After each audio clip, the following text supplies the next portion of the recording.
Good morning, everyone. Today we are going to see the fifth supplementary reader, A Day in 2889 of an American Journalist by Ulysses Verne. This story speaks about the people of the 29th century who live in fairyland.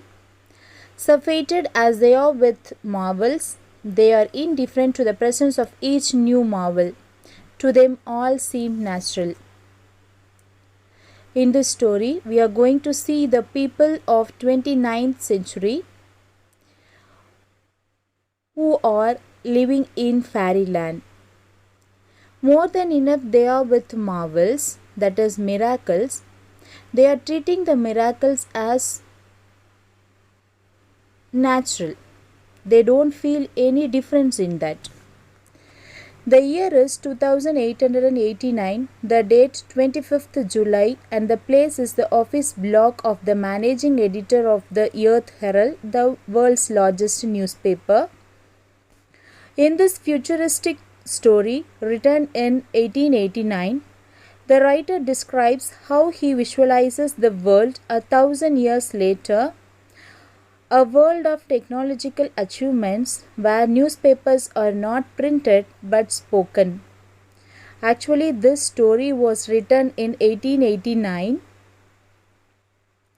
That time, the author, the writer, that is Mr. Ulysses Verne, describes how he visualizes the world with much technological advancements like spoken newspapers. Read the following excerpt for a glimpse of this future world. Here, excerpt means a part, glimpse means a look. We are going to see one part of this future world, that is not deep discussion we are going to have. We are going to have a glimpse, that is one look only.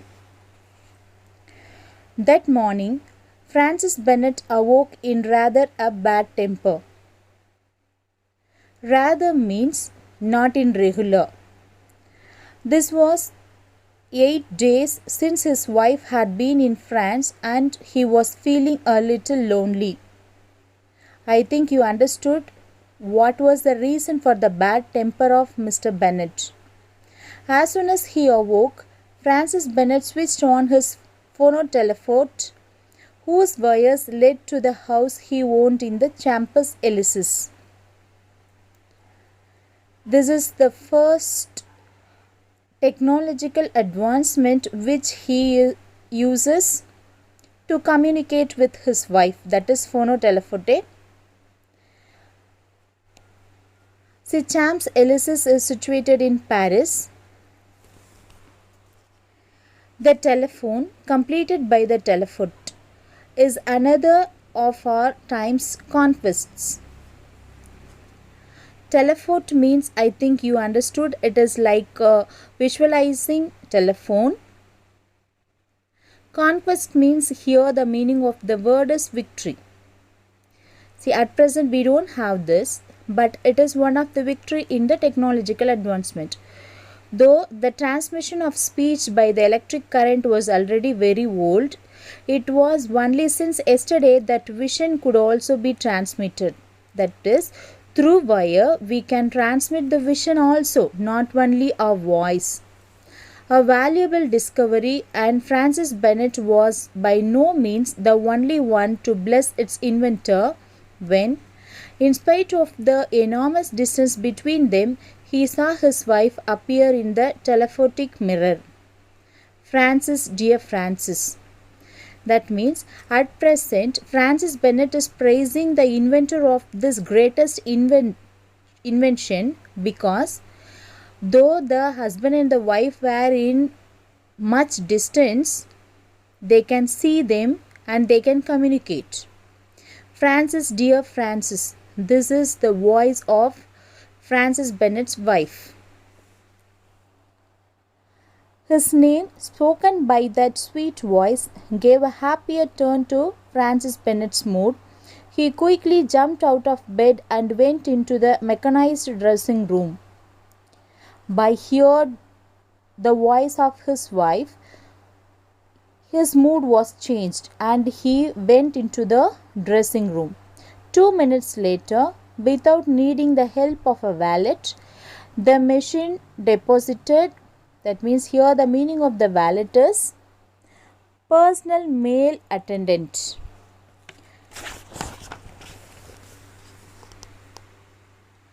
Deposited him, washed, shaved, shut, dressed, and buttoned from top to toe on the threshold of his office. The day's work was going to begin.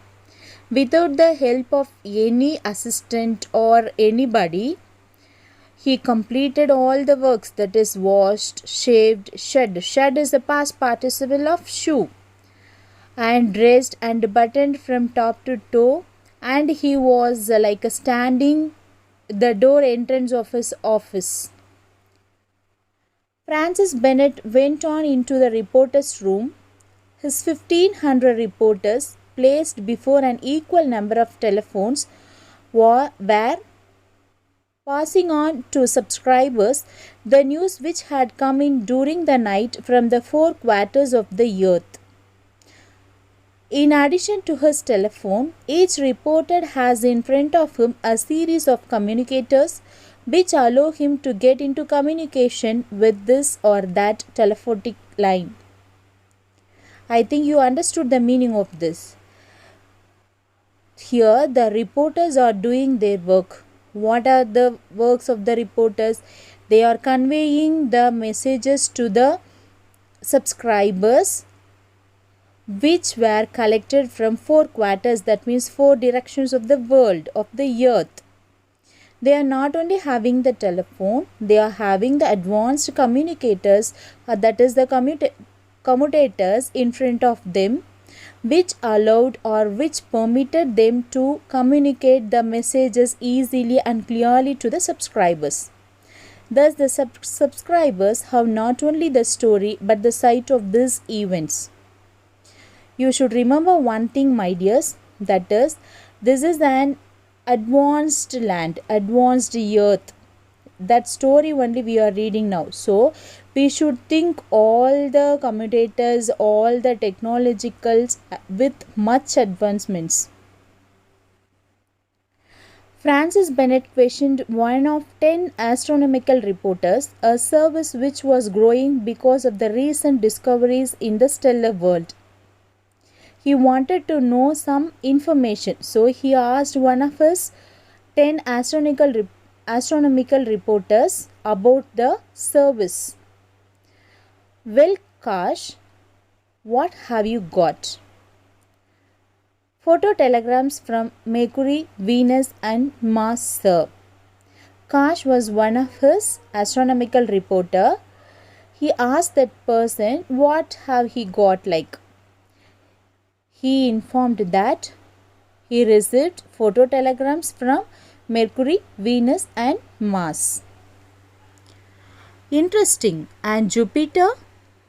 Nothing so far. We haven't been able to understand the signals of Jovian's make. Perhaps ours haven't reached them. Here, Jovians means the people, those who are living in Jupiter. They only called as Jovians. See, Kash said he didn't receive any messages or any signals from the Jovians. We didn't reach them, I think so, like that, Kash replied. Aren't you getting some result from the moon at any rate? Not yet, Mr. Bennett. Well, this time you can't blame optical science. The moon is 600 times nearer than Mars, and yet our correspondence service is in regular operation with Mars. It can't be telescopes we need. No, it's the inhabitants, Corley replied. You dare tell me that the moon is uninhabited? That is, see, the Mars is 600 miles, 600 times further than moon. But they received information from Mars, but they didn't receive information from moon. That's why Mr. Bennett asking this much questions. Why we didn't receive message from moon?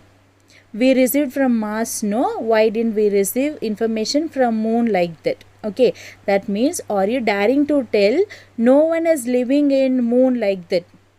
Okay, he got some tense. That's why he was asking much questions.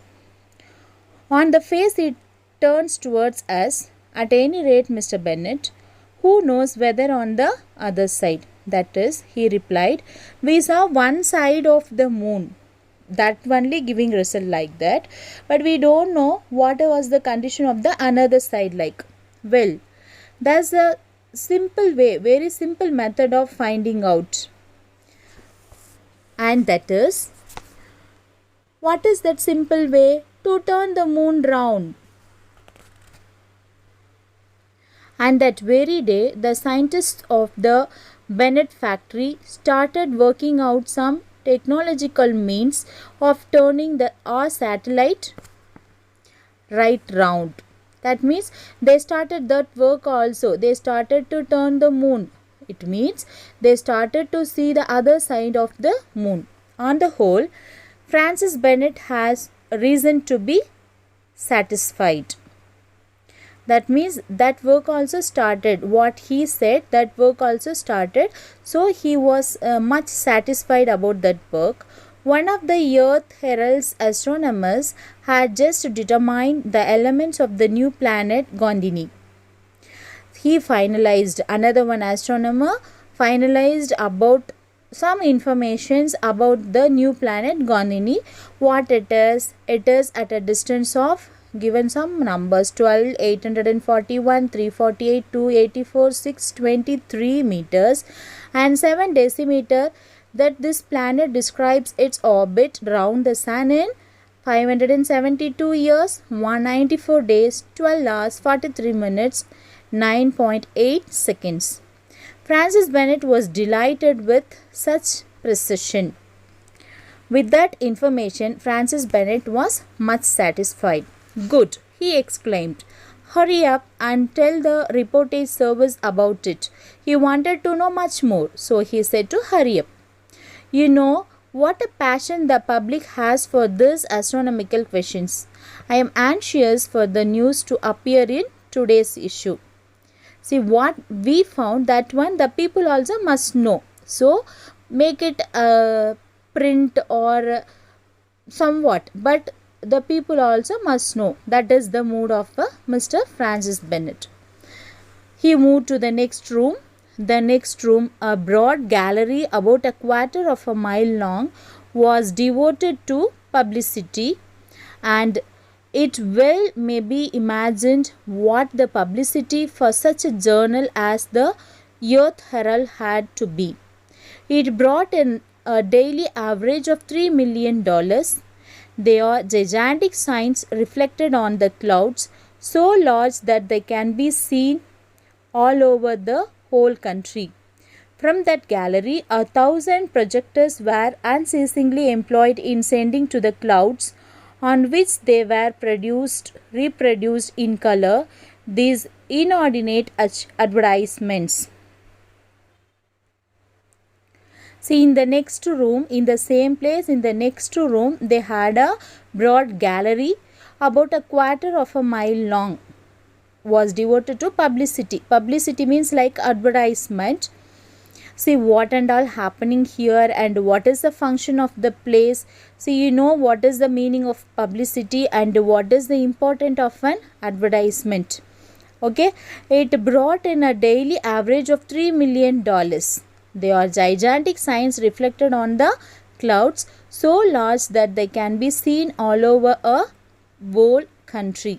Okay, see, from there they can deliver to whole country and receive, and all can know what and all happening. From that gallery, 1,000 projectors were unceasingly, means restlessly, employed in sending to the clouds, on which they were reproduced in color these inordinate advertisements. At that moment, the clock struck 12. That means the time is 12 noon. The director of the Earth Herald left the hall and sat down in a rolling armchair. In a few minutes, he had reached his dining room half a mile away at the far end of the office. See, by the help of the rolling armchair, he reached his dining room, which is placed a half mile away from his gallery. The table was laid and he took his place at it. Within reach of his hand he was placed a series of taps, and before him was the curved surface of phonotelephote, on which appeared in the dining room of his home in Paris. See, which he had in his room. The same one more phonotelephote also he has here in dining hall.